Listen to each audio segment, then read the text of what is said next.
Hello guys, welcome back to my YouTube channel. If you are new here, you're welcome, and if you're a returning subscriber, you're welcome as well. In today's video, we're going to learn how to cut a princess dart bustier with a cut together yoke. So if this is something that interests you, kindly watch this video to the very end. Make sure you subscribe to my YouTube channel.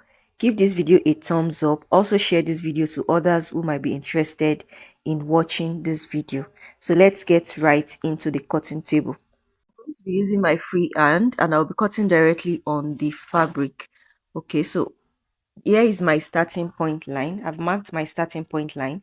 Now from the starting point line, I'm going to take the bust points and I'm going to take the length first. Okay, so the actual length is 16 inches, so I added extra 1 inch and that's 17. Then the bust point 10 and a half, and then I'm going to mark the under bust line 14 inches. Then after marking it, just use your ruler to rule all the lines together.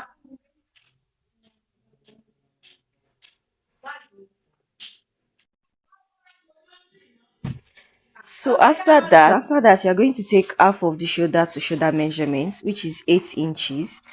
After that, you're going to take the chest line measurement, which is 8 inches. So you can use half of your shoulder to shoulder measurement as your chest line, or you can divide your bust divided by 6 plus 1.5 inches. So you're going to mark the line across here. And I'm going to insert the half of the shoulder to shoulder measurement here as well. Go ahead and rule all the lines together. So right here, you are going to determine your armhole. So I'm going to remove 1 inch shoulder slope and then 3 inches neck width, which is the standard. You can do more than that. So go ahead and connect all your marks together. So after marking all the lines together, you're going to divide whatever you have here into two. Okay, then you mark the center, then go in by half an inch and then connect the armhole curve. So once you are done curving your armhole, the next thing is to take your neck width. So I used 4 inches, but I later increased it by half of an inch. Okay, so which means I used 4.5 as the neck depth. So go ahead and connect this together. Just use your own neck depth if you want it to come down than this. So once that is done, the next thing is to take half of the nipple to nipple measurement. Now the to nipple measurement I'm working with is 8 inches and half of it is 4. So because I'm drafting on the fabric, I'm going to be adding half an inch stitching allowance to the 4, and that will make it 4.5 inches. So I'm going to mark that 4.5 inches from the bust point to the waist area. Okay, then you are going to connect everything together. Now I want to mark the neck, how wide I want the sweetheart neckline to be. Okay, you can mark 6 inches if you want. You can mark 7 inches. So I marked 6 inches here. Then go ahead and connect it together like this. So I'm going to connect all the bust points together. So on this side, I'll take 2 inches towards the side seam, and then you take it all the way down. So on the other side, I'm going to be taking half an inch on the other side, and you're going to take it all the way down. You can take 1 inch if you want it to be, you want your bust area to be more pronounced. Okay. Now on the midpoint of the armhole, I'll come down by 1 inch. Okay, and then I'm going to connect it like this. You can see how I connected this. Okay, now I'll come down by half an inch from the bust point and go up by half an inch. Okay, so I'm going to connect the half an inch at the side towards the center front. You connect it to the bust point. Okay, and then from the midpoint of the armhole, you also connect it back to the half an inch above the bust point area. Then you also connect the side this way.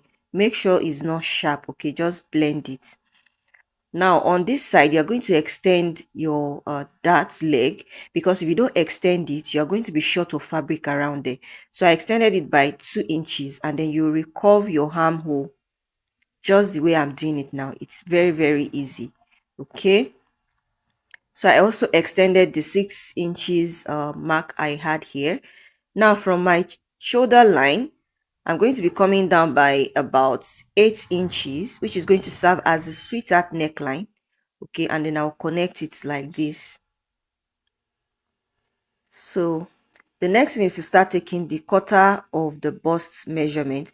Now, whatever you take away from the armhole, you need to add it back to your side seam, and you also had your side seam allowance.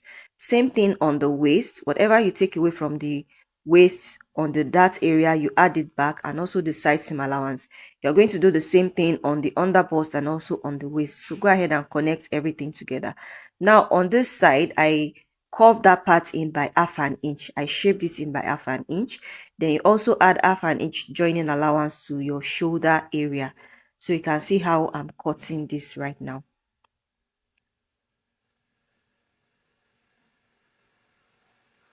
So to the neck area, make sure you don't cut exactly on the neck. Leave about quarter of an inch for stitching allowance, okay? Now you need to notch the under bust area so that it will be easy for you when you want to add your wording to it. So right here, I'm going to be using this to cut out the lace fabric, okay? So after cutting the lace fabric, I'm going to be cutting off the part that is going to make this dress look, the top look like a yoke. So you can see this is what we call cut together yoke. Okay, that's a cut together yoke. So this is what it's going to look like. So I'm going to use the bridal satin to cut the lining. Now the center place of the princess dart, I'm using a skin net. Now if you don't want to use a skin net, you can use a net that matches any color on this fabric. Okay, so you're going to use it to turn the neckline. Now I'm stitching the bust area together. That is the princess dart bustier. I'm stitching it together, and you're going to do everything on the other side. Now when I was stitching, you can see that I folded in the neck area. I folded it in by half an inch before getting to the end. That is how you are going to stitch it. Okay, you can see how I folded it. I'm going to repeat the same thing on the other side. Now on my lining as well, I'll also do the same thing on the lining. You can see my lining. Okay, I repeated the same thing on the lining. Now you are going to take your lining and place it at the neck of the bridal satin. Then you go ahead and start stitching the lining to the bridal satin. I like starting from the middle, okay, so that I can get a perfect effect. Now when you are getting close to where you have the bustier joining, that part where I folded half an inch in, you are going to skip that part. Now you skip the part and then you continue from the other side of the dart. Okay, you continue from there till you get to the end, and you repeat the same thing on the other side. Now this is what it's going to look like after skipping. So what you can just do is to use, either you insert your hemming gum inside it and then use your iron to glue them together, or you can use your hand needle to tack it, okay, so that it's not visible. So the next thing to do now is just to iron out the neckline area. Okay, I'm going to iron it out, and after ironing, I'm going to join this at the side. I will join my sleeve to it, and I'll also join my peplum. Thank you for watching this video to the very end. I hope you enjoyed this tutorial. Consider to subscribe to my YouTube channel. Give this video a thumbs up so that YouTube can recommend to other viewers. I'll see you guys in my next tutorial. Bye.